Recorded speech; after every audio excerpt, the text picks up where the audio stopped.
Tanto ricordo che al termine della manifestazione andremo a premiare le migliori prestazioni tecniche per ogni categoria. Al momento abbiamo le prestazioni migliori parziali per la categoria assoluti.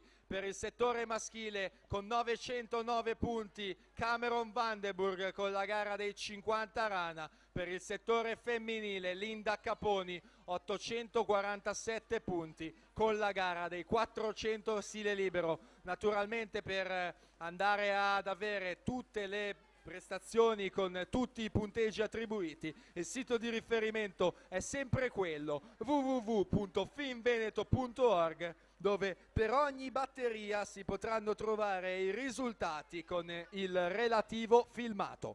Proseguiamo con il programma. 200 farfalla ragazze e blocchi seconda serie. Partirà in corsia numero 1 Kelly Lian Feron, in 2 Anna Peruzzetto, in 3 Benedetta Benacchio, in 4 Jordan Jenna Rolf, in 5 Francesca Tarantello, in 6 Valentina Frugani, 7 Martina De Faveri, 8 Federica Ardita.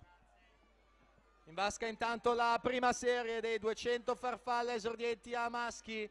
Omar Comin ai 150 metri al comando, 39,03 i suoi terzi 50 metri. Filippo Biasin in quinta corsia, 40,16 in quarta corsia. Nuota Mattia Vianello per lo Sporting Club Noale.